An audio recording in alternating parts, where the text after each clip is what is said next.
سلام، امیدوارم حالت خوب باشه. ابراهیم هستم و توی این ویدیو آموزشی قرار هست در رابطه با کاربرد مووینگ اوریج های ویتد و سیمپل در تایم فریم های مختلف با هم دیگه صحبت بکنیم. ببینید دوستان عزیزم، در مبحث قبلی ما یاد گرفتیم وقتی که ویتد بالای سیمپل هست ما میفهمیم که روند تو تایم فریم خرید هست و همین و سلام دو تا عدد حمایتی هم به ما میداد حالا در روند خرید، و اگر که برعکسش بود دو تا عدد به عنوان مقاومت به ما میداد که ما میتونستیم انتظار داشته باشیم قیمت به این اعداد برسه و حالا یا وارد خریدش بشیم یا در روند سل وارد اسکلپ های سل یا سل بلند مدتش بشیم. توی این جلسه اما میخوایم به صورت تخصصی تر بیایم بررسی بکنیم که به عنوان مثال فرض کنید شما در تایم فریم دیلی ویتد شما بالای سیمپل هست و روندتون خریده،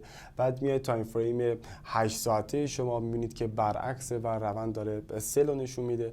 دوباره میرید تایم فریم ویکلی میبینید که اونجا باز روند سله، باز میرید تایم ماهانه رو نگاه میکنید میبینید اونجا روند خریده و در واقع تایم ها با هم دیگه همگه نیستن و شما در این مواقع باید چه واکنشی داشته باشید. نکته اول اینه که شما مثل همون RSI که بهتون گفتم باید نمادی رو انتخاب کنید، یعنی ارجحیت با نمادی هست که تایم فریم های بزرگش همه در یک راستا باشن، یعنی نمادی رو پیدا بکنید ویتد در تایم ماهانه روند خرید رو نشون میده، یعنی بالای سیمپل باشه، در تایم ویکلی بالای سیمپل باشه روند خرید رو نشون میده، در تایم دیلی هم همینجور. در این صورت شما پوزیشن های خریدی که میگیرید احتمال برد بالایی خواهد داشت و درصد باختتون تو مارکت میاد پایین. ولی خب خیلی از مواقع این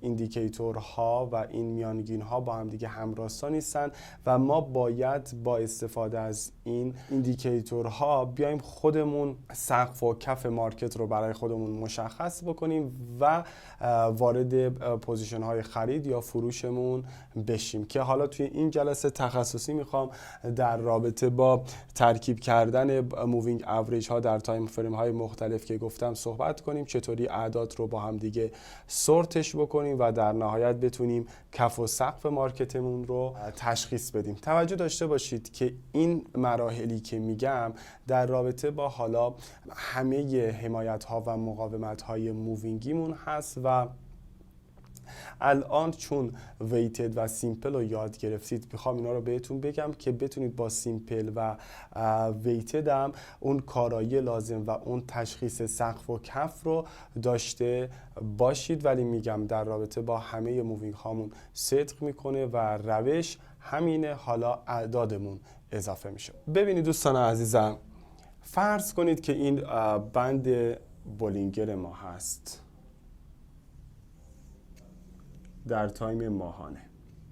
اوکی، تایم های بعدیش ویکلی،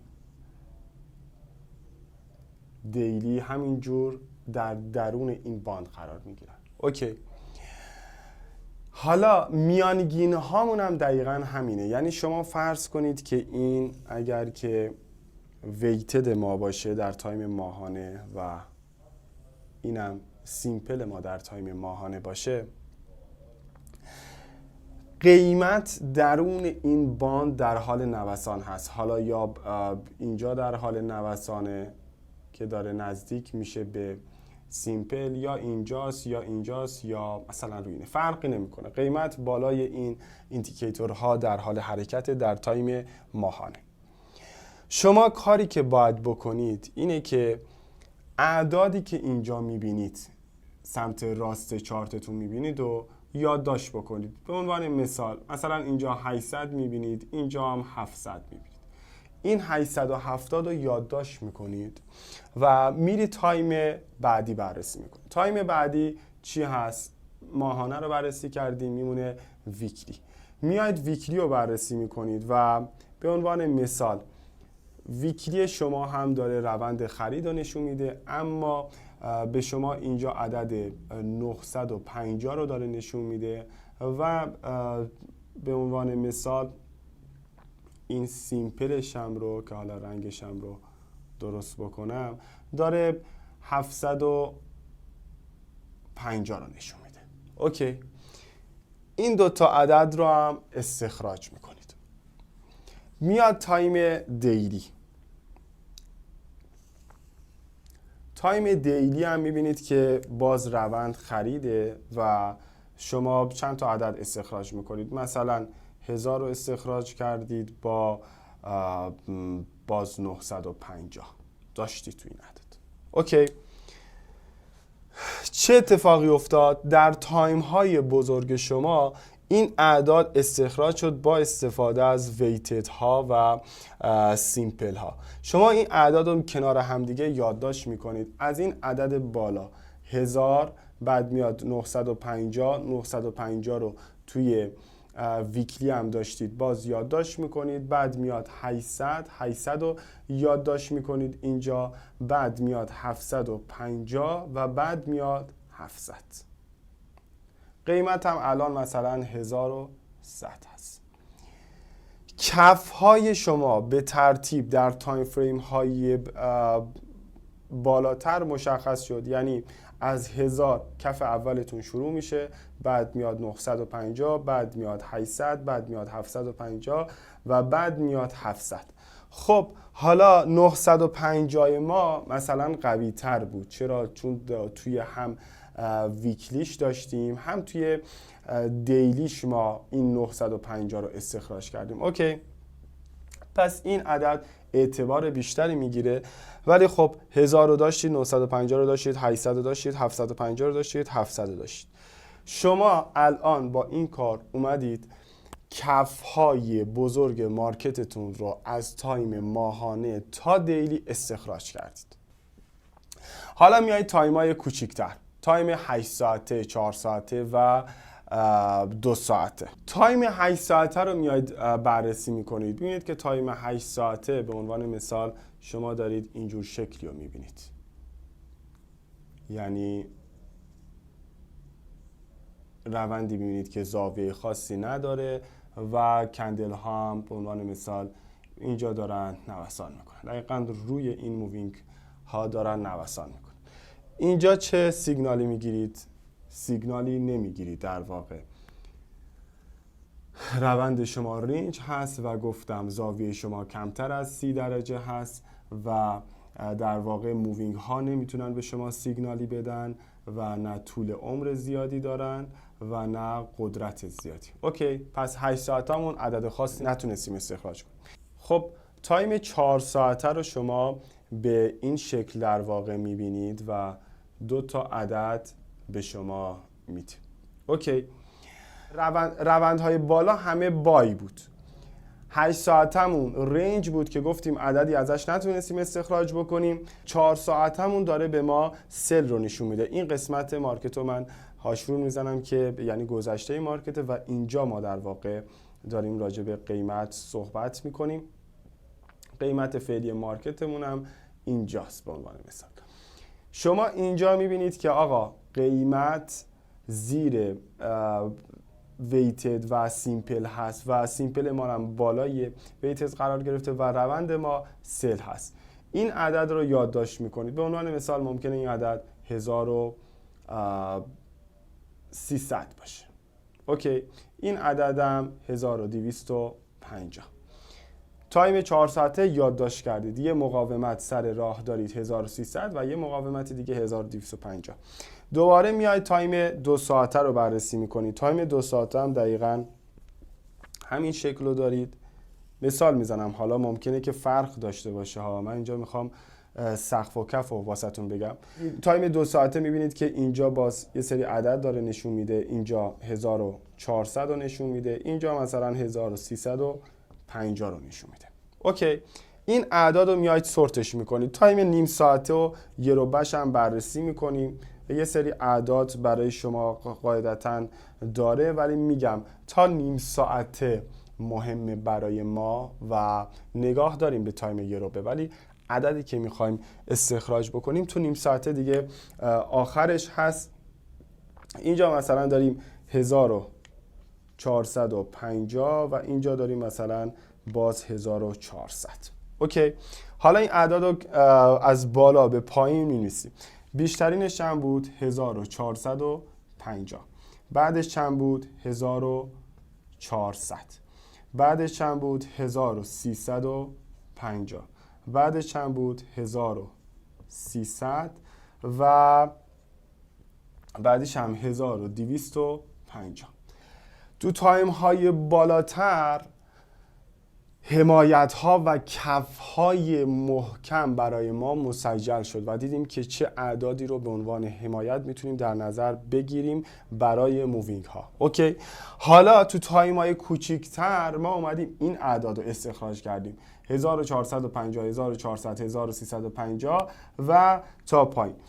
دو تا عددی که دو بار تکرار شده بود تو اینجا 1400 بود. اوکی، یه امتیاز بهش میدیم چون دو بار تکرار شده. سیگنال میاد برای ذهن ما که خب چون در دو تایم این عدد تکرار شده ممکنه که قوی تر از بقیه عمل کنه و میتونیم بیشتر روش حساب کنیم. حالا نمیخوام راجع به بحث معاملاتش صحبت بکنم.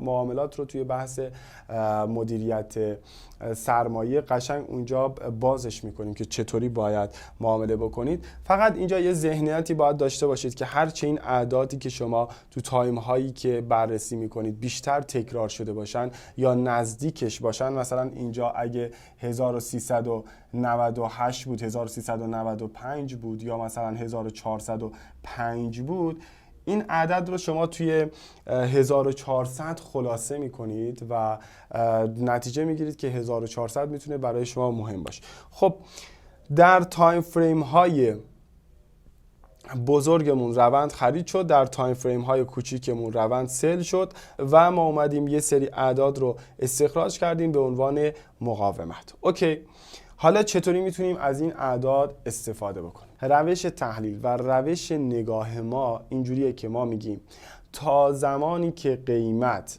در تایم فریم های کوچک نتونه بالای عدد 1450 کلوز بده، روند ما سل هست و ما میتونیم این دیدگاه رو داشته باشیم که قرار هست به حمایت های تایم های بالاتر نزدیک بشیم و اونجاها به اصطلاح وارد خریدش بشیم. خب حالا ممکنه که نرسیم به اون حمایت های پایین تر و بیایم و یه کندل یه خبری بخوریم یا یه اتفاق تو مارکت بیفته که بیایم و بالای همه این مقاومت ها یک کلوز بدیم. اوکی، این دفعه ما میگیم 1450 شکسته شد، روند از تایم های کوچک، چون همه این تایم ها رو گذاشته بودید کنار هم دیگه و آخرین سقفتون شکسته شد، میگیم روند در تایم های کوچک هم خرید شد، علاوه بر این که در تایم های بالاترش هم خرید بود. پس چی میشه؟ پس اینجا دوباره این 1450 شکسته میشه و تبدیل میشه برای ما به عنوان یک حمایت و سد حمایتی که میتونیم به عنوان پول بک ازش استفاده بکنیم و وارد خرید بشیم. یه مقدار حالا شاید اینجا با وایت بورد پیچیده باشه ولی خب اصلا چیز سختی نیست. روی چارت من کامل واسهتون بررسی میکنم این موارد رو. بریم چند تا دیگه مثال اینجا بزنیم که جا بیفته واسهتون. فرض کنید که یک نمادی به عنوان مثال فرض کنید که یورو مثلا توی تایم ماهانش سله، تو تایم ویکلیش خریده، تو تایم دیلیش سله، تو تایم 8 ساعتش باز خریده، تو تایم 4 ساعتش خریده، تو تایم 2 ساعتش سله، تو تایم 1 ساعتش سله، تایم 30 دقیقه‌ش هم مثلا رنج. در چنین مواقعی که تمام تایم فریم هامون ناهمگن هستن، کاری که باید شما انجام بدید هیچ فرقی نداره.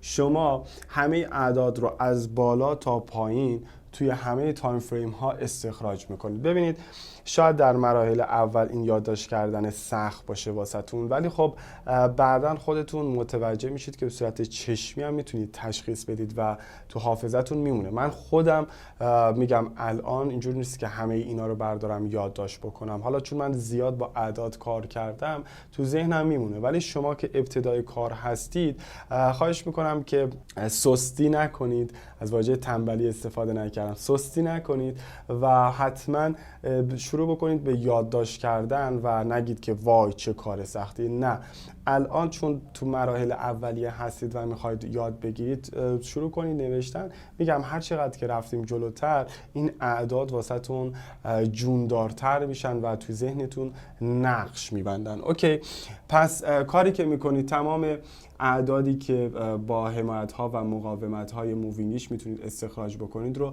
یادداشت میکنید. ویکلی هم همینجور یادداشت میکنید، دیلی هم یادداشت میکنید، 8 ساعت هم یادداشت میکنید، 4 ساعت هم یادداشت میکنید، 2 ساعت هم یادداشت میکنید تا نیم ساعته. اصلا هم کار ندارید حالا روند باید تو 8 ساعت سله یا مثلا تو دیلی سله یا تو 4 ساعت باید، اصلا کار به این مباحث نداشته باشید. اعداد رو کامل استخراج بکنید، بعد بیاید این اعداد رو سورتش بکنید از بزرگ به کوچیک. به عنوان مثال بزرگترین مقاومتی که به دست آوردید شما، مثال میزنم 2000 بوده، بعدش مثلا شده 1950، بعدش شده 1900، بعدش شده 1800، بعدش شده 1700 تا مثلا رسیدید به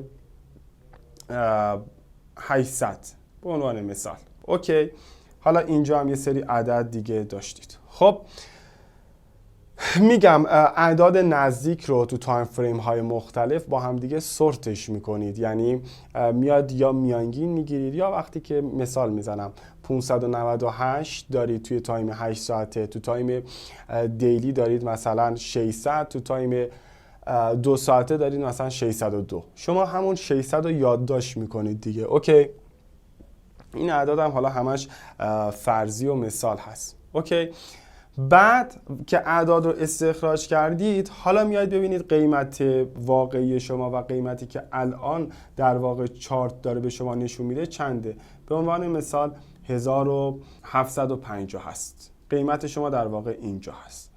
حالا حمایت ها و مقاومت هاتون مشخص است با توجه به این ایندیکیتورها و حالا میایم سراغ بحث های بعدی و بحث تایید گرفتن روی اون حمایت ها و مقاومت ها و شما میتونید ازش استفاده بکنید. میگم حالا تو این جلسه من ویتد و سیمپل رو واسهتون مثال زدم، ولی در واقع برای همه مووینگ اوریج ها این روشی که گفتم کارا هستش. نکته دیگه که خیلی مهمه و حتما باید مد نظر داشته باشید اینه که یه بحثی داریم ما در رابطه با غلبه کردن تایم های بالاتر بر تایم های کوچکتر. یعنی چی؟ یعنی اگر شما روند ماهانتون خریده، روند ویکلیتون هم خریده و دیلیتون داره سلو نشون میده، میتونید انتظار داشته باشید که ویکلی و ماهانه بیان بر دیلی غلبه کنن و روند دیلی رو هم بای کنن. اوکی، و یا برعکس مثلا ممکنه که تایم فریم ماهانه شما سل باشه، تایم فریم ویکلی شما سل باشه، دیلی شما هم سل باشه. این دفعه 8 ساعته وقتی میخواد به اون حمایت ها و مقاومت های سل برسه و خرید هست، در واقع شما باید این انتظار رو داشته باشید، این نگاه داشته باشید، چون که تایم فریم های بالاتر غالب هستن پس میتونه که روند 8 ساعته شما هم رو سل بکنه و شما دیگه نمیتونید از حمایت های 8 ساعته برای خرید استفاده بکنید، یا اگر میخواید استفاده بکنید باید با احتیاط بیشتری و با ریسک فری های کوتاه‌تری این کار رو انجام بدید. میگم یه سری نکات ریزکاری داره که حالا توی چارت کامل واسهتون توضیح خواهم داد. ممنونم دوستان عزیزم که این جلسه هم همراه من بودید. یه مقدار حالا نمیدونم پیچیده بود برای شما یا نه، فکر میکنم با وایت بورد توضیح دادنش مقدار سخت باشه. توی چارت من بیشتر مثال میزنم، بیشتر کار میکنیم که کامل واسهتون جا بیفته. امیدوارم هر جای دنیا که هستی حالت خوب باشه. تا جلسه بعد، خدا نگهدار.